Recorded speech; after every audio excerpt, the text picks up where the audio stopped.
ఇచ్చాలి. ఇవాళ మేము కొంతమంది కార్మికులు తీసుకొని వచ్చి డైరెక్టర్ పా గారిని గౌతమ్ గారిని కలిసాం. వీళ్ళు పెట్టిందే 2 సార్లు మెడికల్ బోర్డు.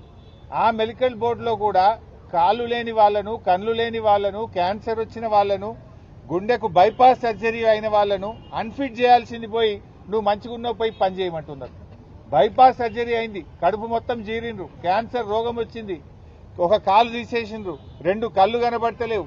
అటువంటి వాళ్ళను కూడా మెడికల్ బోర్డుకు పోతే కావాలని వాళ్ళని ఇబ్బందులకు పెడుతూ ఆ కుటుంబాలని ఇవాళ మెడికల్ గా మీరు ఫిట్ ఉన్నారు పని చేయమని చెప్తా ఉన్నారు. 2 సార్లు బోర్డు పెడితే 55 మంది పోతే 5గురినే మరి మెడికల్లీ అన్ఫిట్ చేసినారు. రెండోసారి 123 మంది పోతే 23 మంది మాత్రమే మెడికల్ అన్ఫిట్ చేసి 100 మందిని మీరు ఫిట్ ఉన్నారు పోయి పని చేయమంటున్నారు.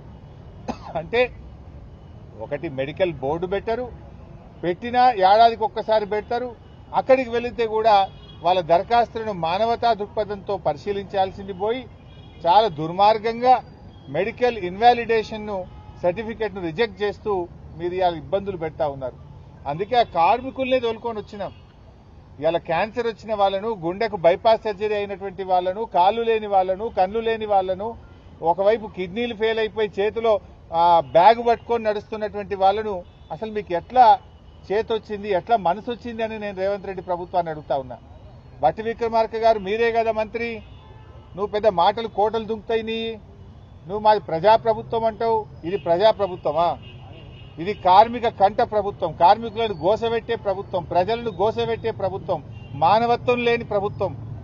ఈ దుర్మార్గాన్ని మేము తీవ్రంగా ఖండిస్తా ఉన్నాం.